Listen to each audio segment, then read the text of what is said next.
हरे कृष्णा। दशा माता की 9वीं कहानी। पुराने समय की बात है। एक घर में एक देरानी जेठानी रहती थी। वे दोनों के संतान नहीं थी। वे मेहनत मजदूरी करके अपना पेट पालती थी। दोनों व्रत पूजन कुछ भी नहीं करती थी। एक दिन दोनों सुबह सुबह गांव में आग लेने गई। उस दिन गांव में दशा माता का पूजन था, इसलिए उन्हें किसी के यहाँ से आग नहीं मिली। आग न मिलने पर जेठानी देवरानी से बोली कि आज हम दोनों को भी व्रत रखना पड़ेगा। शाम को आग मिलने पर ही रसोई बनाकर भोजन करेंगे। शाम हो गई, पर जेठानी अपने पड़ोसन के यहाँ आग लेने गई। पड़ोसन ने उसे आदर सत्कार बिठाया और जेठानी ने पड़ोसन से पूछा, दशा माता का पूजन करने से क्या होता है।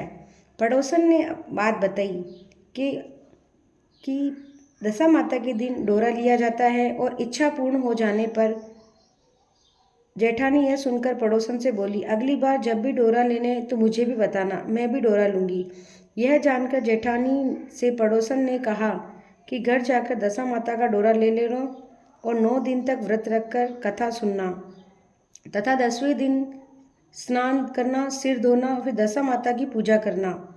10 दिन के भीतर तुम्हारी मनोकामना पूरी हो जाएगी। जेठानी ने जैसे ही आग लेकर घर पर आई तो उसे गाय चरकर आती दिखाई दी। ग्वाला पीछे पीछे आ रहा था। उसके कंधे पर एक बछड़ा था और एक गाय बछड़े को चाट रही थी। पड़ोसन ने ग्वाले से पूछा कि तुम्हारी गाय की प्रथम बार ब्याई है या दूसरी बार या तीसरी बार। ग्वाले ने बोला, पहली बार ब्याई है। पड़ोसन ने फिर पूछा, गाय का बछड़ा दिया है बछिया? तो ग्वाला बोला, बछड़ा है। जेठानी ने घर जाकर सारी बातें देवरानी को बताई।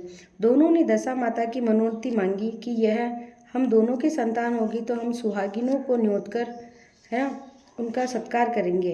दोनों ने दशा माता का डोरा ले लिया।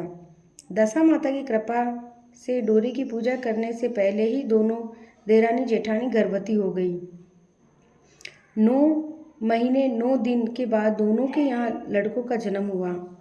लड़कों के नामकरण संस्कार के बाद देवरानी ने जेठानी से कहा, हमने जो सुहागिनों को न्योता और मनोत मानी थी, अब उसे पूरा करना चाहिए। जेठानी ने कहा, अभी ऐसी क्या जल्दी है? जब लड़कों का अन्नप्राशन संस्कार हो जाए तब सुहागिनों को न्योत देंगे। जब लड़के का अन्नप्राशन संस्कार हुआ तब देवरानी ने जेठानी से सुहागिनों को न्योतने की बात कही, परंतु जेठानी ने उस समय भी बात को टाल दिया और कहा कि लड़के के मुंडन संस्कार पर सुहागिनों को न्योत देंगे।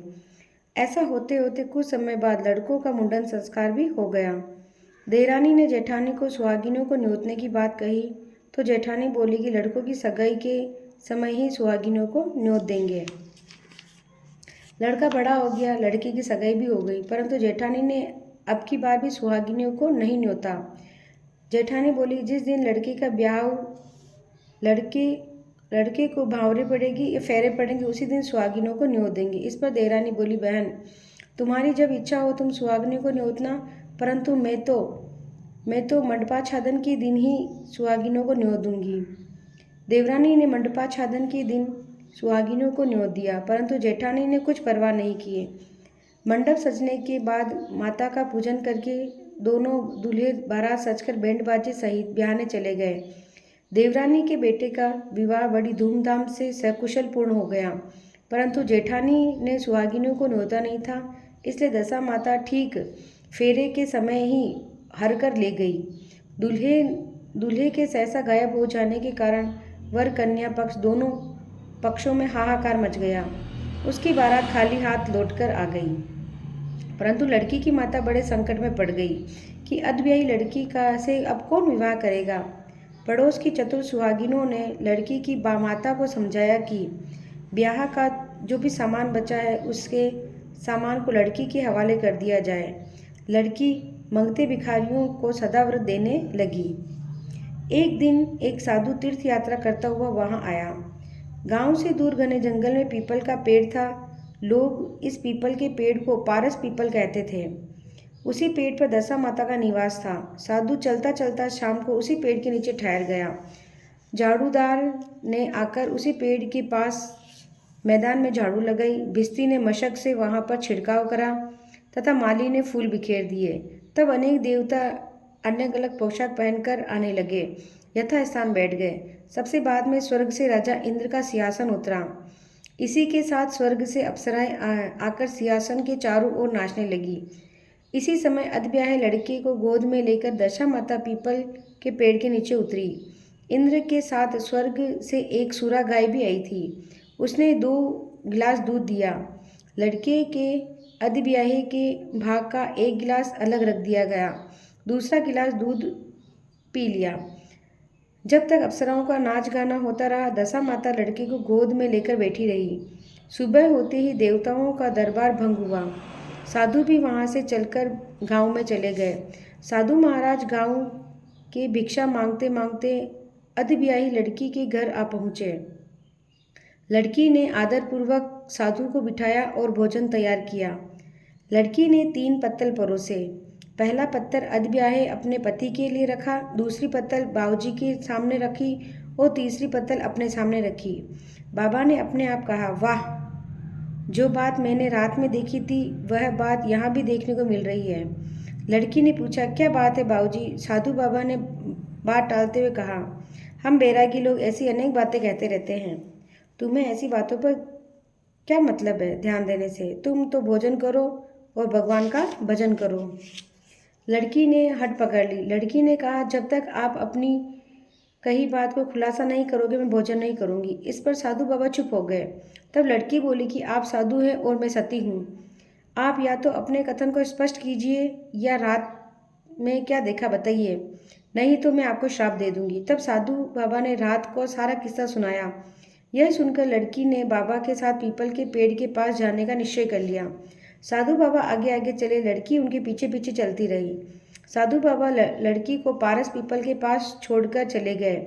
संध्या होने पर नित्य की तरह जमादार ने झाड़ू लगाई, भिस्ती ने अपनी मशक से पानी का छिड़काव दिया, माली ने फूल बिछाए। देवताओं के राजा इंद्र आए। अप्सराओं का नाच गाना प्रारंभ हो गया। उसी समय दशा माता पीपल के पेड़ पर से उतरकर दरबार में बैठ गई। लड़के ने सुरा गाय से दूध लिया और 1 गिलास अधब्याही लड़की के लिए रख दिया। जैसे ही लड़के ने दूध का गिलास मुंह को लगाया, त्यों ही लड़की दूसरा गिलास हाथ में लेकर वर के सामने उपस्थित हो गई। वह बोली, अपना भाग लेने के लिए मैं उपस्थित हूँ। मेरे लिए क्या आज्ञा है? मैं सेवा करने के लिए तैयार हूँ।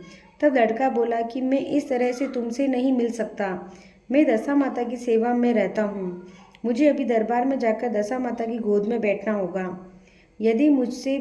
अगर तुम्हें मुझसे प्यार है तो दशा माता को प्रसन्न करके उनसे मुझे अपने लिए मांग सकती हो, तब मैं तुम्हारा हो सकता हूँ। लड़का दूध पीकर दशा माता की गोद में जाकर बैठ गया। लड़की अप्सराओं के साथ नाच गाने लगी।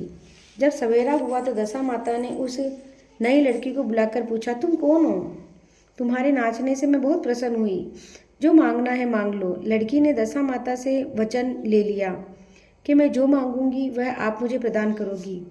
तथास्तु कहने के बाद लड़की ने दशा माता से अपने पति को पकड़कर कहा, मुझे यही चाहिए। दशा माता ने कहा, तूने मांगा तो परंतु मैं वचन दे चुकी हूँ, इसी कारण मैं तेरे पति को तुझे वापस देती हूँ। राजा इंद्र ने पूछा कि भगवती, यह सब क्या राज है? इस राज को जानना चाहता हूँ। तब दशा माता ने बताया कि यह लड़का मेरे वरदान से ही प्राप्त हुआ है और इसकी माता ने मनोती मांगी थी कि लड़का पैदा होने पर सुहागिनों को न्योतेगी, परंतु उसने अभी तक अपना वचन पूरा नहीं किया है। इस कारण मैं इस लड़के को विवाह मंडप से हर लाई हूँ। वह लड़की इसकी अधब्याही पत्नी है और पतिव्रता है। पतिव्रता होने के कारण यह देव समाज में पहुंचकर मुझसे अपना पति मांग रही है। दशा माता के ऐसे वचन सुनकर इंद्र सहित सब देवताओं ने वर वधू पर पुष्प वर्षा की।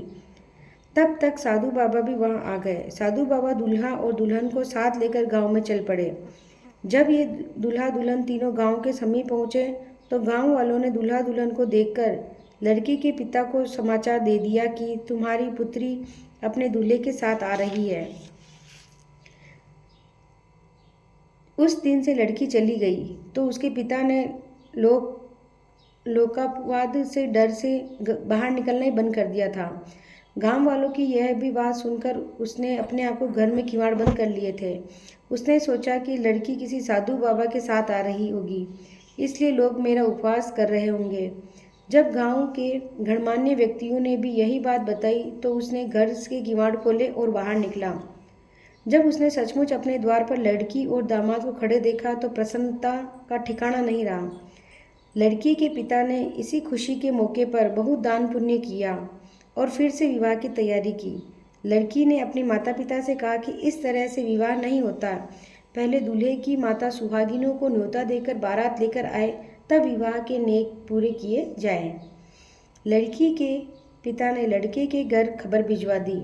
लड़के की माँ ने पहले सुहागिनों को न्योता, तब बारात चली। बड़ी धूमधाम से विवाह हुआ। वर वधू दोनों अपने घर आ गए। वधू की खुशी से लड़के की माता ने दोबारा सुहागिनों को न्योता। इसी समय विवाह में फेरों के दिन वर के घर पर सुहागिनों को न्योतने की प्रथा चल रही है। हे माता रानी दशा माता, आपने जिस तरह सती की दशा बदली, वैसी सभी का कल्याण करना। दशा दयाड़ा बाबूजी की जय।